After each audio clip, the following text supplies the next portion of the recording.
Assalamualaikum warahmatullahi wabarakatuh. Halo semuanya, apa kabar nih? Semoga selalu dalam keadaan sehat ya. Perkenalkan, nama saya Saeda dengan NIM 31201052. Saya berkuliah di IKIP PGRI Pontianak. Nah, di sini saya akan membahas tentang proses evaluasi pembelajaran di dalam kelas dengan materi cerita fabel. Sebelum kita membahas apa itu cerita fabel, teman-teman semua udah tahu belum apa itu evaluasi pembelajaran? Seharusnya sebagai pendidik sudah tahu ya. Oke, lanjut ke evaluasi pembelajaran. Evaluasi pembelajaran merupakan evaluasi yang dilakukan di dalam kelas melalui proses-proses dan tahapan untuk menentukan tingkat pencapaian yang dilakukan oleh siswa-siswi sehingga pembelajaran yang telah ditentukan udah tercapai atau belum. Nah, proses ini dilakukan secara sistematis ya. Guru dapat mengambil alih di dalam kelas ketika kegiatan proses evaluasi ini. Lanjut ke topik apa itu cerita fabel. Nah, teman-teman di sini sudah pernah nonton kartun pada zaman dahulu kan? Pada cerita ini kakek Aris dan Ara suka bercerita nih tentang binatang-binatang yang melakoni sifat seperti manusia. Nah, itu dia gambaran singkat tentang cerita fabel. Baik, kita akan membahas lebih rinci apa itu cerita fabel. Cerita fabel merupakan cerita yang menceritakan tentang kehidupan para binatang yang bertingkah laku seperti manusia. Fabel merupakan karangan fiksi atau imajinatif yang keluar dari seorang penulis. Terkadang fabel juga memilih karakter minoritas dalam bentuk manusia. Fabel juga sering disebut dengan cerita yang mengandung moral-moral karena cerita di dalam fabel ini mengandung pesan-pesan yang terkait dengan moralitas yang dimiliki oleh seorang binatang.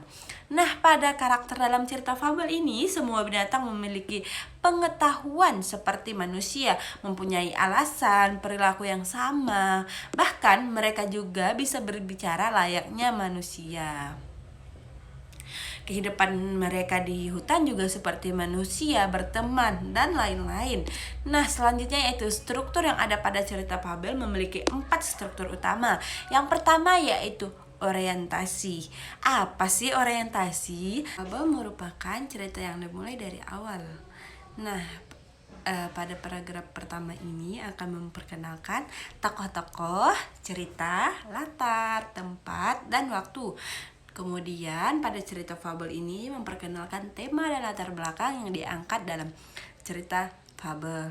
Yang kedua yaitu komplikasi. Sequel adalah komplikasi atau klimaks dari cerita fabel. Bagian ini merupakan cerita yang menceritakan tentang tokoh protagonis yang menghadapi klimaks dari dalam masalah.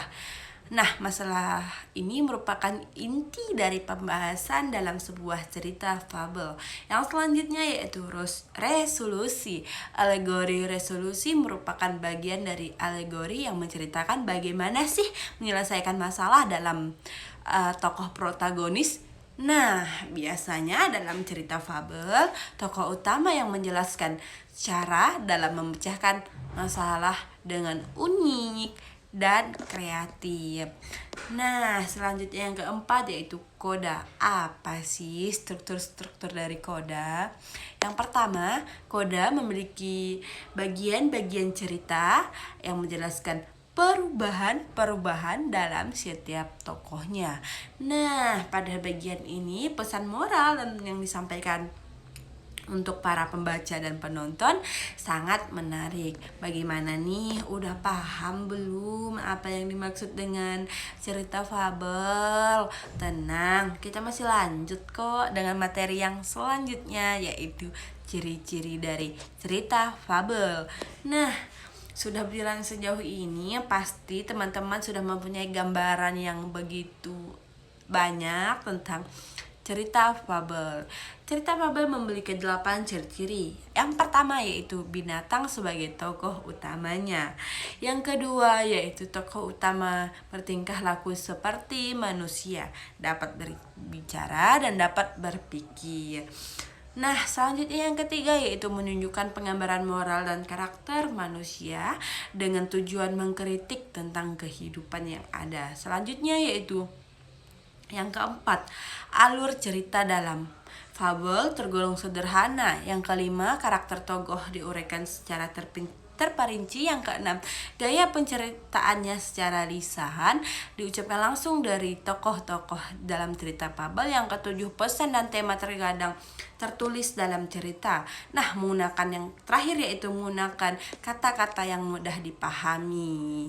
Nah, kita beralih ke materi yang selanjutnya yaitu contoh dari cerita fabel. Nah, contoh pada cerita fabel yaitu telah disebutkan di atas tadi, yaitu pada zaman dahulu. Teman-teman sudah tentu tidak asing nih pada cerita fabel zaman dahulu. Walaupun awalannya ada manusia, tetapi manusia tersebut menceritakan dongeng pada zaman dahulu, yaitu tentang cerita fabel. Nah, cerita ini terselubung kan fabelnya, jadi harus lebih teliti memilih mana cerita fabel, mana bukan. Pada cerita fabel pada zaman dahulu ini banyak mengangkat tentang kecerdikan seorang kancil. Bagaimana bisa sih seorang binatang memiliki sifat cerdik? Nah, karena itu tadi, imajinatif yang dilakukan oleh seorang penulis dapat membuat seekor binatang memiliki sifat seperti manusia, yaitu pintar, cerdik, dan lincah dalam menghadapi suatu masalah.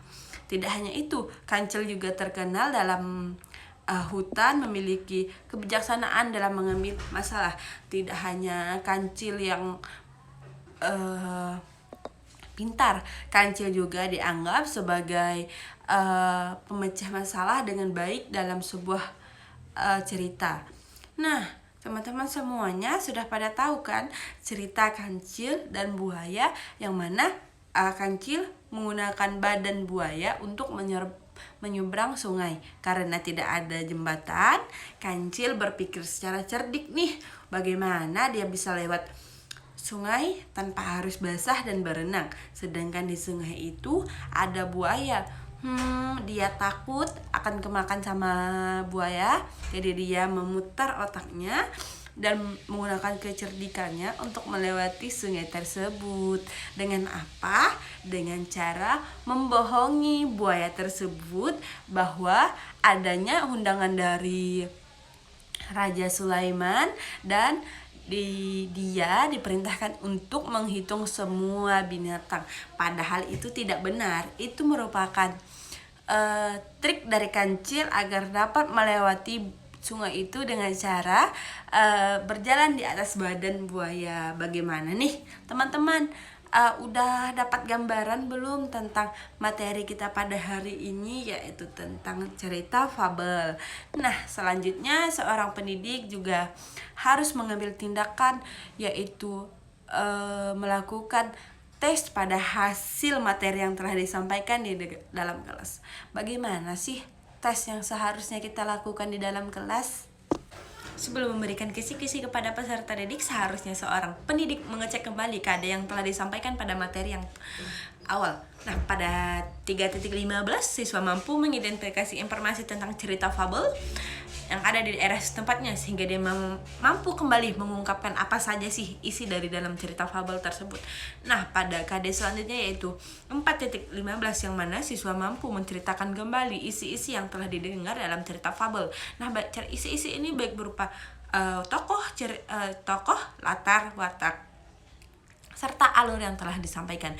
Selanjutnya yaitu guru juga harus memperhatikan kompetensi inti pada siswa-siswi. Yang pertama yaitu menghargai, menghayati ajaran-ajaran agama yang telah dianutnya. Yang kedua yaitu menunjukkan sikap-sikap jujur, disiplin, tanggung jawab, peduli, toleransi, gotong royong, sopan santun, serta dapat percaya diri dalam menyampaikan dan berinteraksi pada lingkungan, alam, dan sosial.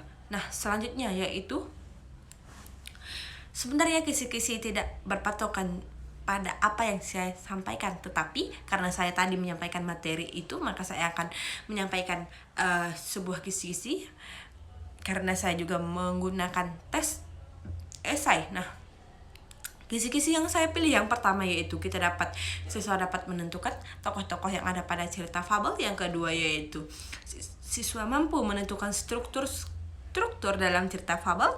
Yang selanjutnya yaitu siswa mampu menentukan pesan yang ada pada cerita fabel. Nah, tes yang dilakukan untuk mengukur evaluasi atau mengukur pemahaman siswa sampai mana, guru dapat melakukan tes psikomotorik atau kognitif. Di sini saya memilih tes kognitif, yang mana saya memilih 5 soal esai untuk mengetahui sampai mana saja pemahaman siswa-siswi dalam cerita fabel yang telah saya sampaikan tadi. Yang pertama yaitu fabel biasanya berlatar belakang di titik-titik. Yang kedua, konflik fabel disebabkan oleh apa. Yang selanjutnya yang ketiga yaitu konflik-konflik dalam fabel mengemban amanat berupa apa saja. Yang keempat yaitu dalam urutan berapa kejadian atau peristiwa secara kronologis disampaikan dalam cerita fabel. Yang selanjutnya yaitu dari segi paparan, fabel terbagi menjadi beberapa. Nah, itu merupakan kisi-kisi dan soal yang telah saya sampaikan dalam mengetes apa saja sih pengetahuan siswa-siswi karena saya telah menyampaikan materi tadi. Nah, penilaian juga ada 2 yang dapat dilakukan oleh seorang pendidik. Apa saja? Mari kita bahas. Sebenarnya banyak penilaian yang dapat dilakukan oleh seorang pendidik dalam kelas, tetapi saya membatasi penilaian ini menjadi 2. Yang pertama itu penilaian keterampilan, yang mana guru dapat menilai melalui praktik melengkapi struktur cerita fabel yang telah dijelaskan di awal, melengkapi bagian orientasi, komplikasi, resolusi maupun koda. Nah, selanjutnya yang B yaitu praktik melengkapi kata atau kalimat dalam. Selanjutnya yaitu C, praktik memvariasikan alur awal, tengah, dan akhir secara sesuai. Yang selanjutnya yaitu penilaian esai. Nah, penilaian esai ini dapat dilakukan sesuai dengan jawaban yang telah diberikan oleh seorang peserta didik, yang mana jika satu soal benar maka poin yang didapatkan 20 dikali 5 sama dengan 100. Maka hasil yang didapatkan menyesuaikan dengan hasil jawaban dari siswa itu sendiri. Benar tidaknya jawaban dari siswa itu sendiri juga dapat menilai bagaimana pemahaman dari seorang siswa tersebut dalam menganalisis materi yang telah kita sampaikan tadi. Nah, seharusnya sebagai peserta didik juga dapat menjawab pertanyaan-pertanyaan tadi dengan benar, karena seorang peserta didik dapat melihat dari kisi-kisi yang telah disampaikan bagaimana relasi kebenarannya, itu juga menyesuaikan dengan pemahaman yang telah dimiliki oleh peserta didik. Seharusnya peserta didik dapat memahami materi dengan baik, karena guru tidak hanya dapat menyampaikan materi satu kali, tetapi lebih dari itu, sehingga kita sebagai peserta didik dapat mengerti bagian-bagian mana yang akan kita tanyakan ketika kita tidak paham dalam cerita fabel tersebut. Nah, sebagai pendidik kita juga harus melakukan evaluasi dengan benar, tidak hanya dengan memandang sekali saja sifat dan sikap dari peserta didik. Kita juga dapat melakukan evaluasi secara tes maupun non-tes. Nah, kembalikan lagi kepada peserta didik dan pendidiknya masing-masing. Nah, baik, sekian yang dapat saya sampaikan. Kurang lebihnya saya mohon maaf. Wassalamualaikum warahmatullahi wabarakatuh. Terima kasih telah menonton.